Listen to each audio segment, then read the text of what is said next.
ever wondered if what we know about the origins of humanity is truly complete?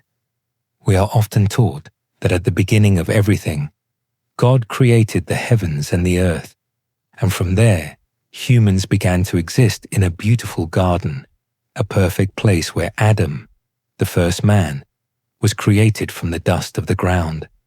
A beautiful and clear story. But is this story truly complete? What if one day you realize that all you know about the origin of humanity is just a small part of a much deeper and more mysterious truth? The story we are taught in school, in church teachings, or even in debates at universities, could it be the final truth? Or is it just the surface of something much greater, containing secrets we have never explored? Perhaps ancient texts, documents forgotten over thousands of years, could offer us a completely different perspective on the history of humanity, the history of humanity we know. Could it be just the tip of the iceberg?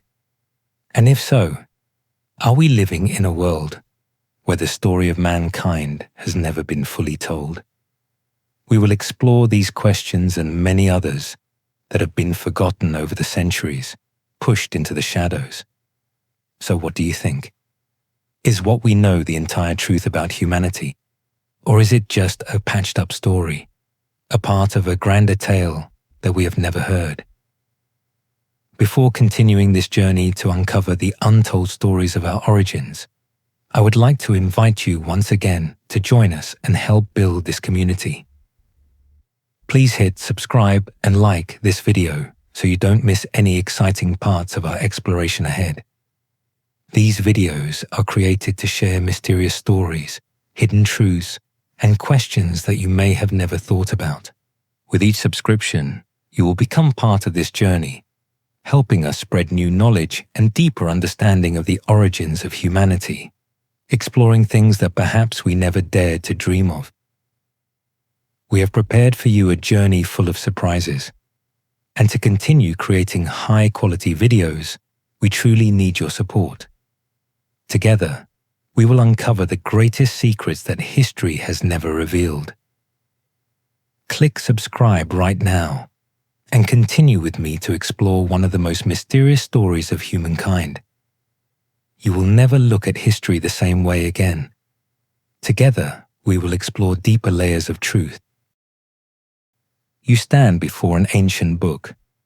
As you flip through its pages, you will see images, words, and stories that have been passed down through generations for thousands of years. One of the oldest and greatest stories of humanity is the story of creation, the birth of the world, of humanity. And that story, traditionally, is recorded in the book of Genesis in the Bible. In that story, God created everything in 6 days. On the first day, He created light, separating it from the darkness. On the second day, He created the sky and the sea. On the third day, the land was made dry, and plants grew. On the fourth day, the sun, moon, and stars were created to give light to the earth. On the fifth day, birds and creatures of the water were created. And finally, on the sixth day, God created humans, Adam, the first man, and then Eve. A story full of wonder, right? Certainly, this story has deeply ingrained itself into our consciousness. It seems clear, simple, and easy to understand. But can we truly understand the whole of that story? Is this story really as we have been taught? So have you ever wondered if Genesis is not just a creation story, but also a profound message with hidden meanings waiting for us to discover? The story we have known for generations might not be the whole truth. In fact, when you go back and read more carefully, you will notice something strange. There are 2 different creation stories in the book of Genesis. You may have never thought about this, but when you read Genesis 1 and Genesis 2, you will realize that both parts describe different events with details that don't align with each other. Genesis 1 describes a vast creation, a cosmic vision, as if we are standing on a high peak looking down at the world, where God creates everything from chaos, step by step. He creates light and separates it from the darkness. Then he creates the land, the sea, the sky, and finally, on the sixth day, he creates humans, creating mankind in his image. Male and female, he created them. All of humanity, not just an individual, was created together at once and was given dominion over all things on this earth. But then we move to Genesis 2, and everything changes. In this chapter, the story is no longer a grand cosmic picture. Now, we are no longer looking from afar, but we are looking at a much more specific, detailed story of a man named Adam, created from the dust of the earth, and then Eve, created from Adam's rib. Genesis 2 no longer speaks of all of humanity.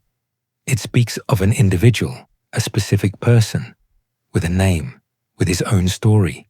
So how can we explain this difference? Why are there two completely different creation stories in the same book? Some scholars suggest this is just a supplementary explanation, that Genesis 2 is simply an extension of Genesis 1, like a close-up shot from a broader view. But does that really make sense? If Genesis 2 were truly just an explanation of Genesis 1, then why are there clear differences in the creation process? For example, in Genesis 1, humans are created on the sixth day, after all the animals have been created. But in Genesis 2, humans are created before the animals. Adam is formed from the dust of the earth, and then the animals are brought to Adam for him to name. And afterward, Eve is created from Adam's rib. There's something very strange as well. In Genesis 2, before creating Adam, there's an interesting statement that there was no man to till the ground. It sounds simple, but the word till here, in Hebrew, can carry much deeper meaning. The word avad doesn't just mean gardening or farming. It can also imply service, worship, and even the work of priests in the temple. This leads us to an intriguing question. Could it be that Adam was not just created to tend the garden in the Garden of Eden, but also to fulfill a greater mission? Could Adam have been created not just as the first man, but as a representative, a priest, entrusted with a special responsibility to serve as an intermediary between God and humanity? This truly changes the way we view Adam. Adam is not just a simple first human. He is not merely a part of the biological evolutionary chain. Adam is the first representative of humanity, called into a divine relationship with God. Adam wasn't just placed in the garden to work the ground, but he had a higher role. He was called to be a priest, to guard the holiness of the garden, to protect the relationship between heaven and earth, between God and humanity. This raises another important question. If Adam was not the first human, but the first representative chosen by God, then could there have been other humans outside of Eden? People who were not chosen for that divine covenant, but who still existed on this earth. Genesis chapter 4 suggests that Cain, after killing Abel and being exiled, encountered some people in the land of Nod and built a city. But wait, who were these people? And why did Cain build a city if there were only a few people on the earth? This could be a clue to an untold story. Maybe God didn't just create Adam and Eve as the first humans, but created a much larger people, with other humans living outside the Garden of Eden, with civilizations of their own, and knowledge of things we have never known. This story could entirely change the way we understand creation, the origin of humanity. Perhaps God was not just creating a species, but a great plan of redemption, in which each person has a role, a mission. And this, perhaps, is not just about one individual, but all of humanity. So what is the question we should ask? How can we understand Genesis 1 and 2? Are these two stories merely a misunderstanding, or are they opening up a deeper message? Could it be that Genesis is not just a story of creation, but a story about why we exist, about the divine role of humans in this universe? Let that question linger in your mind, and as we continue this journey of discovery, we will gradually uncover the remaining mysteries. Because what we are uncovering is not just an old story, but a grand tale that involves all of us. When we think of Adam, most of us envision him as the first human on this earth, the one created by God from the dust of the ground and became the first father of all of humanity. But could this be an ancient misunderstanding? Could we be overlooking something more important, that Adam was not just the first human, but the chosen one to represent all of humanity in a divine covenantal relationship with God? This is not just a difference in perspective, but a shift in how we understand Adam's true role in human history. Adam was not just the first to appear in the Garden of Eden, but the first to be called by God into a special relationship, a divine covenant, a mission far beyond the role of an ordinary person. Adam was not the first human simply to work the land. In fact, Adam was entrusted with a much greater role. He was not just a gardener, but the first priest, an intermediary between God and humanity. To understand this more fully, let's return to Genesis 2:15, where it says that God placed Adam in the Garden of Eden to till and to keep it. However, the words till and keep in Hebrew don't just mean gardening, but also imply serving and worshipping. These are the words used to describe the work of priests in the temple. Adam was not the first human just to plant trees or tend the garden. He was chosen by God to fulfill a divine mission.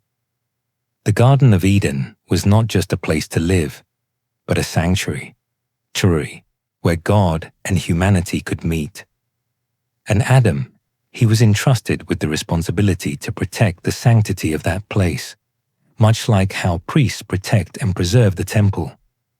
If Adam was a priest, then the Garden of Eden was the cosmic temple, the place where heaven and earth intersect, where God and humanity could be in divine communion together. And if Adam was a priest, then Eve was his companion in this mission, not just Adam's wife, but one who shared in this sacred task, guarding the holiness of the garden. So can we view this creation story as a grand invitation for humanity, an invitation not only to tend the garden, but to work with God to care for and protect this universe? The story of Adam is not just the story of the first man, but the story of one entrusted with a great mission, to be the mediator between the cosmos and God. However, when we look at Adam's story, a question arises. Could there have been other humans outside Eden? Traditionally, we think that Adam and Eve were the first two humans, and everything began with them.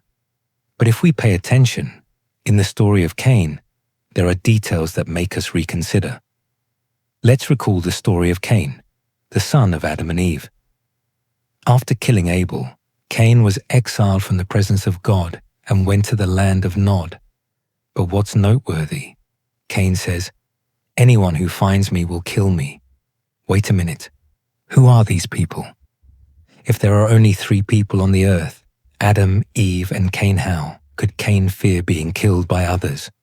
And furthermore, Cain did not just live an exiled life, he built a city. But why would he build a city if only a few people existed in the world? Who would live in that city? Could we be facing a clue suggesting that God didn't just create one first family, but also created other civilizations, other humans outside the Garden of Eden? And if there were other humans, did they have a different relationship with God, or were they simply part of a larger picture of creation? This story forces us to question the very structure of the universe that God created. Did God truly only create Adam and Eve? Or was he presenting a larger model for humanity, one in which Adam was just the first representative, called into a special relationship with God? And if Adam was the first representative, then his mission wasn't just for his own family, but for all of humanity. When Adam was created, it wasn't just to live in the garden, but to care for and protect the cosmos. That mission encompassed all of humanity. Adam's mission was to help humanity recognize its place in the universe and in relationship with God. Every action of Adam was not just the action of an individual man. It was the action of a representative, a priest, paving the way for humanity to live according to its purpose. Therefore, the story of Adam is not just the story of the first man. It is a story of a great role, an invitation, a mission. And that mission is not confined to the Garden of Eden. Adam's mission continues to live in us, in each of us, when we recognize that we too bear the role of intermediaries, those called to serve and protect this world. In this section, we have delved deeply into the core questions about Adam and his role in creation. Was Adam the first human? Or was he the first representative, called into a special relationship with God? This story is not just a story about history, but a journey to discover ourselves. When we return to the book of Genesis and reflect on the creation story, an important question needs to be asked. Is this story just a biological tale explaining the origin of humanity, or is it truly a profound theological narrative guiding us about the divine purpose of humanity in this universe? Genesis has long been understood as a biological story, a narrative about the birth of humanity, about how God created man from the dust of the earth. But if we view this story merely from a biological perspective, might we overlook something more important? Could it be that the book of Genesis is not simply a lesson in creation, but a theological lesson, a great story about humanity's purpose and our divine role in the world? When we view the book of Genesis as a theological narrative, we see that the creation story is not just a historical event. It is also a grand invitation, a call for all of us to recognize that we are not merely products of a random biological process, but that we are called into a divine relationship with God to fulfill a greater mission. This changes not only how we view the origin of humanity, but also how we view the purpose of life. If we consider Genesis merely as a biological story, we may think of humans as just another species on Earth, existing to reproduce and grow. But if we understand Genesis as a theological story, we realize that we do not live just to exist. We have a divine purpose, a mission from God to care for and protect this world, to build a peaceful and sacred relationship between humanity and God. That is why the covenantal relationship between God and humanity becomes the focal point of this story. The story of Adam is not just a story about creation, but a story about a sacred covenant that God established with humanity. And in this covenant, God does not just require humans to live a righteous life, but also asks us to recognize our role in the universe. That role is not simply to exist, but to care for this world, to preserve the sanctity of the cosmos, and to fulfill God's divine intentions. So the next question is, Why was Adam chosen as the first in this covenant? And what makes his role, and that of his descendants like Seth, so special? The answer can be found in the lineage of Seth.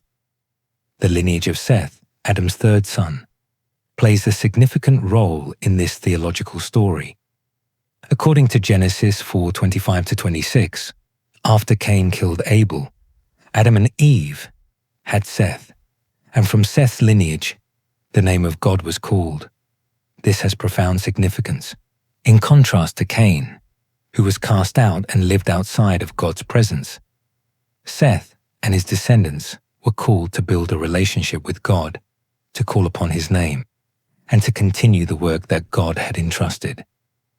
Seth, through the way he is described in the Bible, shows that Adam was not just the first in a physical lineage.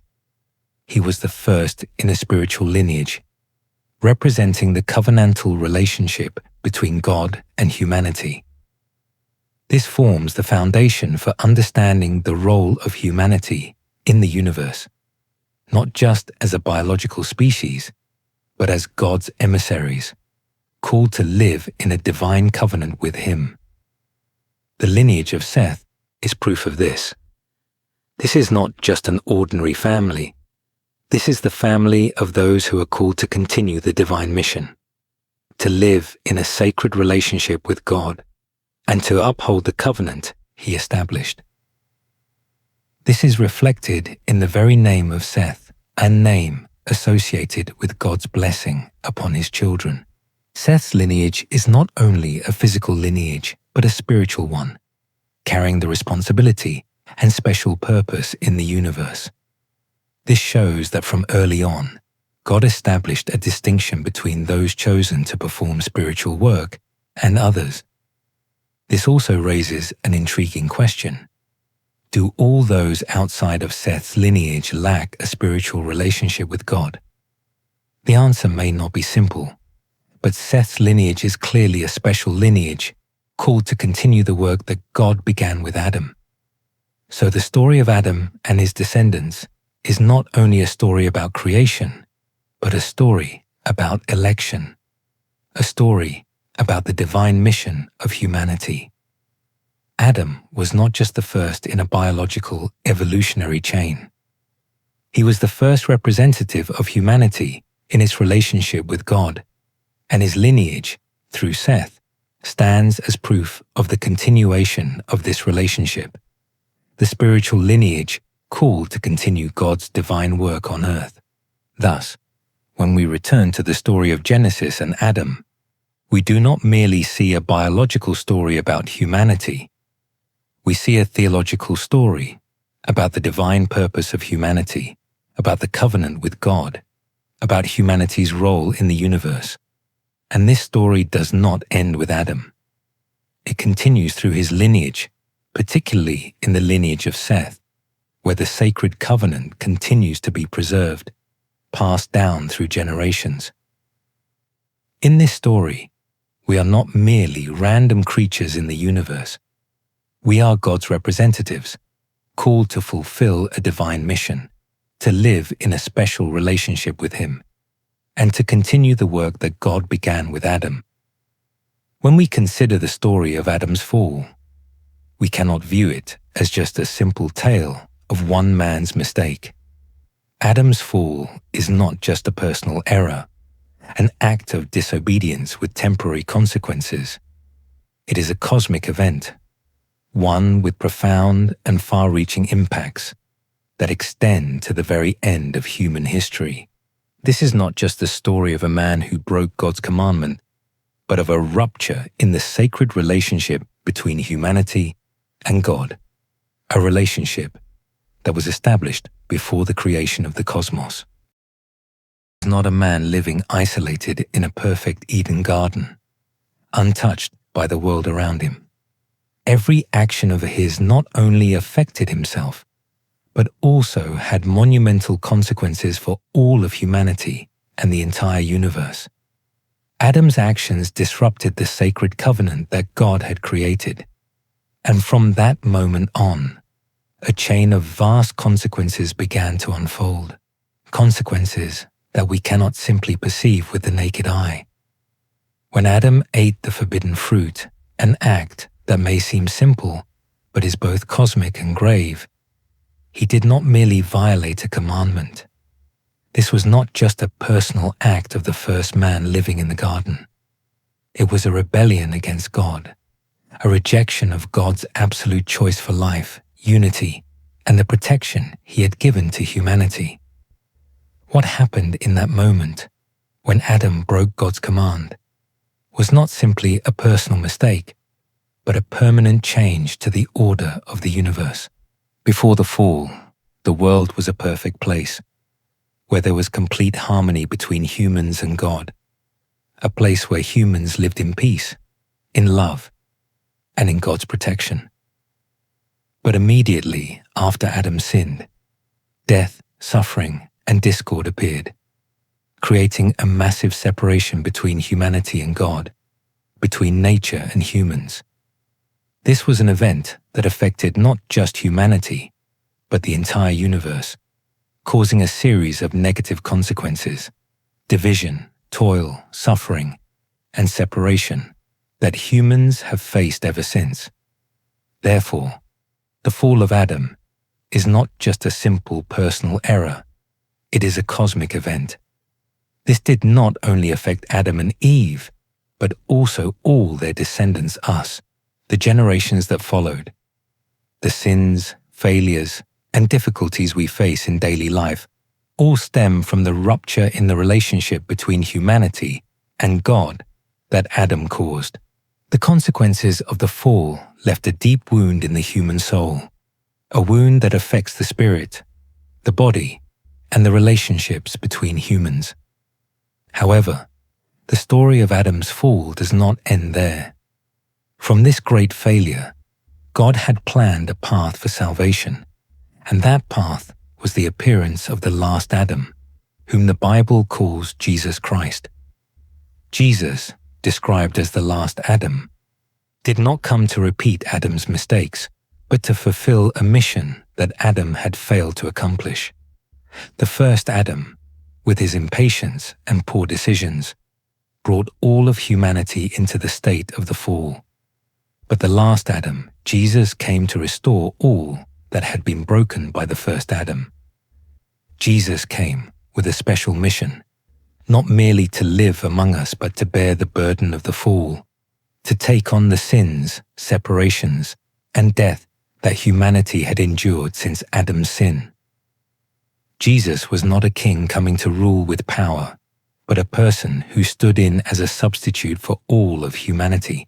Just like Adam, Jesus faced temptation, but he triumphed over those trials without failing. He lived the perfect life that Adam could not live, and in doing so, he completed the work of Adam without ever violating God's command.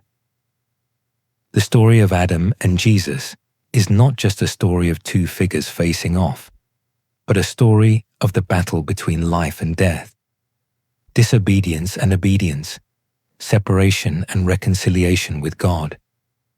Adam's fall created a permanent rift between humanity and God, but Jesus, the last Adam, has bridged that gap, opening up a path to salvation and offering the opportunity for reconciliation with God for all humanity. When Jesus came, he did not only come to restore what Adam had lost, but to correct what Adam had done wrong. Through his death and resurrection, Jesus brought a gift of salvation not only for himself, but for all of humanity, for all who place their faith in him. The resurrection of Jesus is the great milestone in the history of the universe, for through it, death no longer holds power. Jesus' victory over sin and death gives humanity new hope, a hope that we can be restored and reconciled with God, just as Adam and Eve originally lived in perfect harmony with him in the Garden of Eden. Although the story of the fall begins with Adam, its consequences extend across every generation, including ours today. The consequences of the fall are not merely psychological or environmental issues. They are cosmic in nature. Adam and Eve did not merely break their relationship with God. They broke the very order of the universe that God had established. The result of that break is a world full of suffering, war, sin, and death. The world we live in today is not the world that God originally created, a perfect world without pain or suffering. However, the important thing to remember is that the fall is not the end of the story. The story of restoration, fulfillment, and redemption is a greater story that opens up a new path through Jesus Christ. Jesus is the last Adam who came to perform the restoration that the first Adam could not. In him, we find reconciliation with God, the fulfillment of the universe, and a new hope for the future of all humanity. Jesus's victory over death is not only personal salvation, but the restoration of the cosmic order that God had originally intended. In him, there is not only the redemption of souls, but the restoration of all that was lost since Adam's fall. Each of us, when we receive salvation through Jesus, is not only freed from sin, but becomes a part of that great restoration project, the restoration of the entire universe that God began. When we look back at the history of humanity, there is one thing that archaeologists and researchers always note. Ancient civilizations, which we have known through remnants and artifacts, seem to show that advanced civilizations existed long before we had imagined. These relics are not only found in monumental structures, but also in the vast archaeological sites and giant remains that we are still studying and exploring today. One of the most prominent examples is Göbekli Tepe, an archaeological site in Turkey, which is believed to be the foundation of an ancient civilization around 12,000 years old, predating even the ancient Mesopotamian and Egyptian civilizations. Göbekli Tepe is not only an ancient temple, but a testament to a civilization with highly advanced astronomical knowledge and architectural techniques. Stone blocks, intricate carvings, and meticulous designs found in ancient structures show a level of knowledge and technological advancement far beyond what we once thought ancient societies were capable of. This raises a question. How could these civilizations have built such monumental and sophisticated structures without modern technological assistance? And why have we assumed that humans in that era lacked the ability to create such works? In addition to Göbekli Tepe, the Great Pyramids of Egypt are another prime example. The pyramids are not just symbols of ancient Egyptian civilization, but are also a testament to the remarkable engineering skills of the ancient people. How could they move and assemble stones weighing tons with such precision? Despite having existed for thousands of years, these structures continue to astonish researchers with the depth of knowledge and organizational abilities of these lost civilizations. Such civilizations were not simply ancient cultures. They were living witnesses to a truth that long before we knew of civilizations like Greece or Rome, humans possessed advanced knowledge far beyond what traditional history books acknowledge. And perhaps these civilizations didn't just offer knowledge about construction or astronomy, but also held secrets about the origin and development of humanity. So could there be a connection between these ancient civilizations and the biblical story of humanity's origins? This question seems to open a new door for us to reconsider what we have been taught about evolution and creation. Perhaps these civilizations are proof of a deeper understanding of human history that we've never been taught. While archaeological discoveries provide us with a broad view of ancient civilizations, genetic research is also revealing profound insights into the origins of humanity. One of the most significant findings is the study of mitochondrial DNA and the Y chromosome, which provide evidence showing that modern humans did not originate from a single pair of parents, but rather as a result of mixing between different human groups. Mitochondrial DNA is the genetic material inherited from our mothers.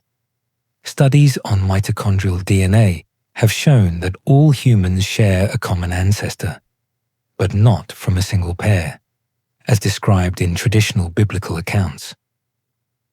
These studies suggest that modern humans may have emerged from several different human groups, living in various regions, and the evolutionary process was far more complex than the story of a singular first couple.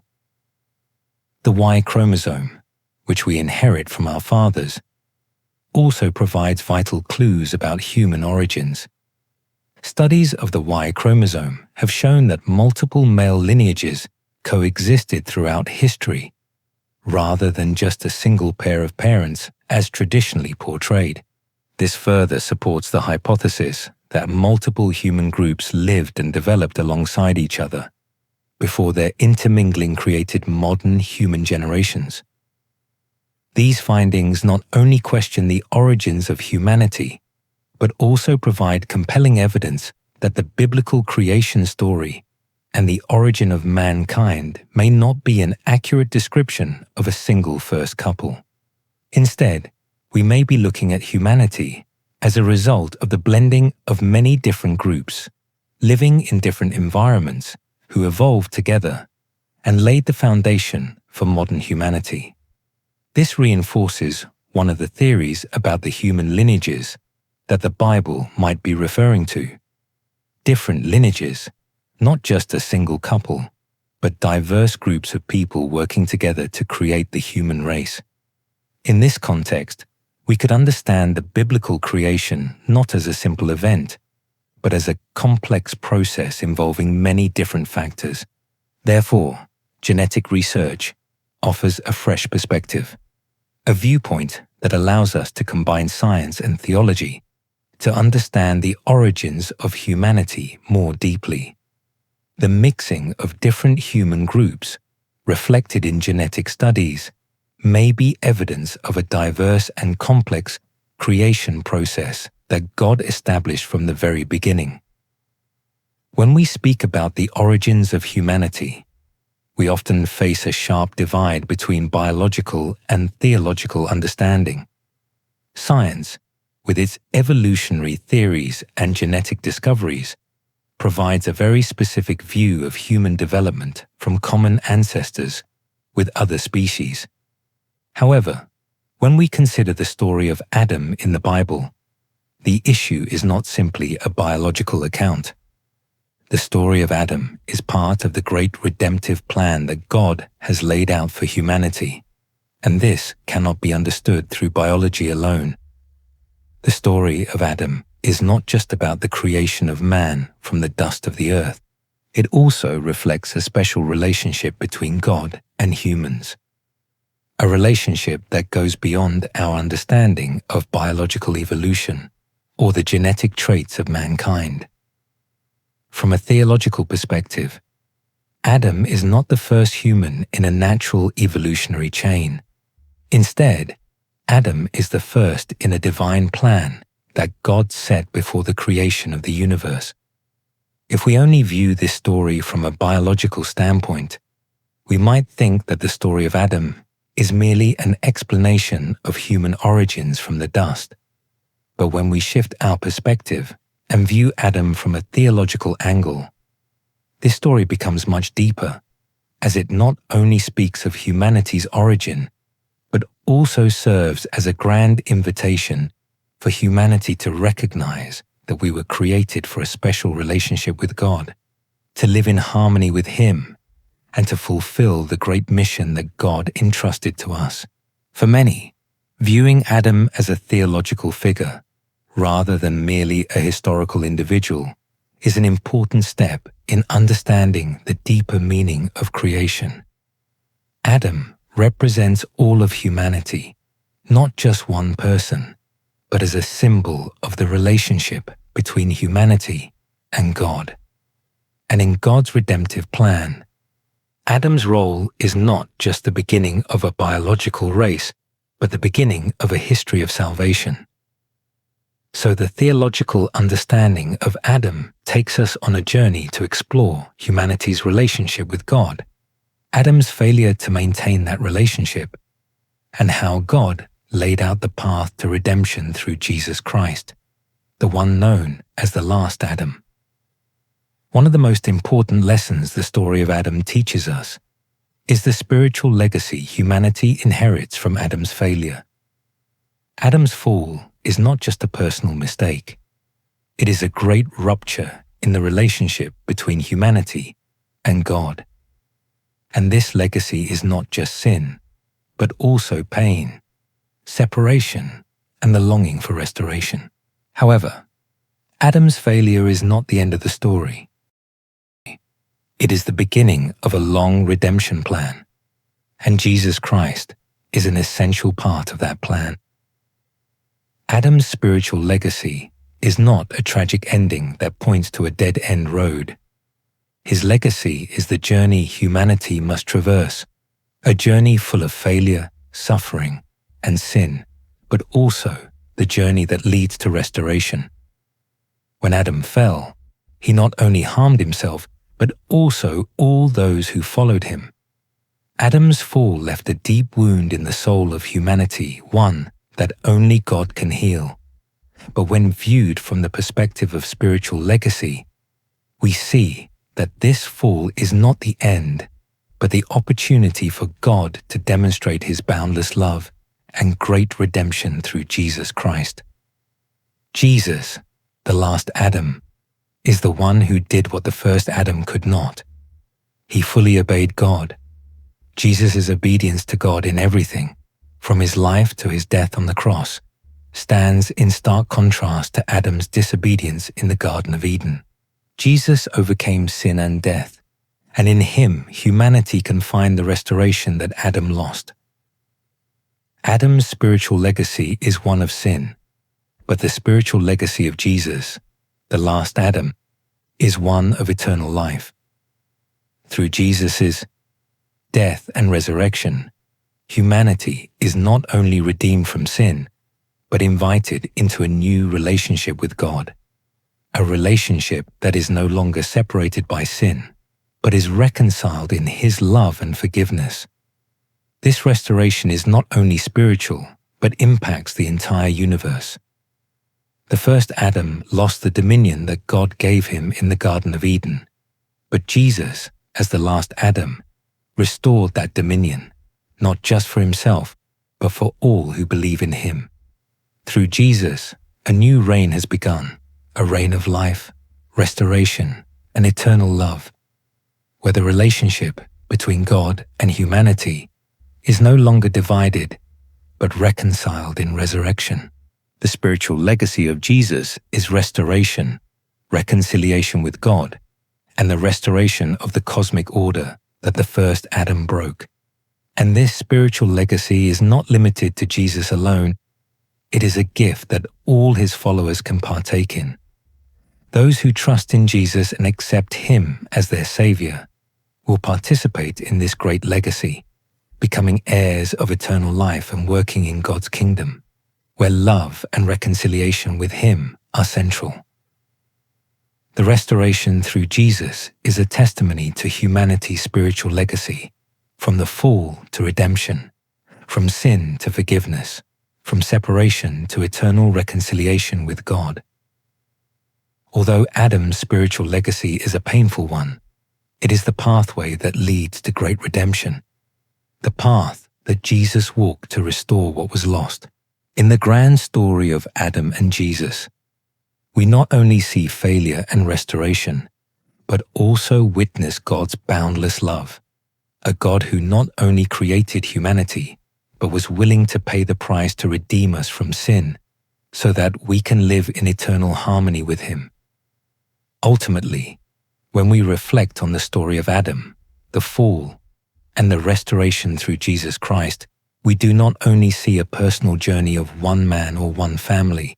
This story reflects a grand cosmic narrative, a story of redemption on a global scale. impacting all of humanity and everything that God has created. Redemption is not just a personal journey for each individual, but is part of a grand plan, a cosmic redemption plan that God laid out before the world was created. This story is not just about Adam or those living at the time, but it is the story of all of us, those who live in this world, facing challenges and hardships, but also invited to join in the complete restoration that God has opened up through Jesus Christ. The relationship between humanity and God, though broken by Adam's disobedience, is not the end of the story. On the contrary, it is the beginning of a great redemption story, where each person, regardless of origin, family, or ethnicity, has the opportunity to participate in the restoration path that God has set out. This story of restoration is not limited to those who have heard of Jesus Christ, but extends to anyone who is willing to accept his invitation to be a part of this redemption plan. The redemption we find in Jesus Christ is not just for an individual, but for all of humanity, for all of creation. Through Jesus' death and resurrection, not just one person is redeemed, but the entire universe is invited into restoration. This is not a closed story, but an open journey for all of us, for all who choose to participate in God's great plan. The invitation to join in this cosmic restoration has no conditions. No matter who you are, where you come from, or what your history is, you can receive the invitation to participate in this redemption. God does not call only the good or those with a solid religious background. He calls all people, the sinners, the failures, those who feel distant from Him, to return to Him, to experience His forgiveness, and receive the eternal life He has prepared for all. This redemption is an open invitation for all who place their trust in Jesus Christ and accept the restoration He offers. It is not only the forgiveness of personal sins, but a cosmic revolution, where every relationship, every part of creation is restored in God's love and justice. Each of us, when we accept this invitation, will join a grand journey, not only to improve our personal lives, but to become part of the complete restoration that God is carrying out. Our relationship with God, with one another, and with all that He has created will be reconciled, and we will become co-laborers in rebuilding a new world where justice, peace, and love permeate everything. Ultimately, this invitation is not just for those who are seeking redemption. It is an invitation extended to all people, from those who are suffering, to those seeking peace in their hearts, to all those who long to be cleansed, reborn, and restored. The invitation to join in this cosmic restoration has no conditions. God does not look at your past. He only looks at your heart, whether you are willing to return, ready to accept His boundless love, and join in this grand journey of redemption. This is a global invitation, an invitation for all of humanity to join in God's great plan that He laid out when He created the universe. This restoration is not just for an individual, but for all of creation, and you can become part of it if you choose to walk in that path. We live in a world of separation, full of the broken pieces of the fall, but through Jesus Christ, the path to restoration has been opened. And you, are you ready to join in this restoration? Accept God's invitation, walk the path of restoration, and become part of the great redemption story He has prepared for all of us. The story of the fall and the restoration of humanity through Adam and Jesus is not just a historical journey, it is a grand cosmic story where each individual can find restoration, forgiveness, and hope. The relationship between humanity and God was broken, but through Jesus, the path of redemption and reconciliation has been opened for all of us. regardless of past or circumstances. This is an invitation for all people, a chance to step into a new life, to join in God's great plan, and become part of the journey to restore this world. Thank you for joining us on this journey of discovery. Every step we take on this path not only helps us understand the great story of creation and redemption more deeply, but also brings us hope for a better world, a world of peace and prosperity under God's love.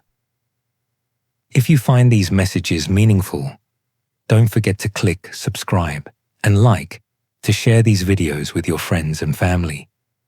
Your support will help us continue to spread these eternal values to more people, so together we can explore and live in God's restoration. Thank you for supporting us on this journey. Let's build a strong community where everyone has the opportunity to experience the divine in their daily lives and join in the great restoration path that God has prepared for all of us.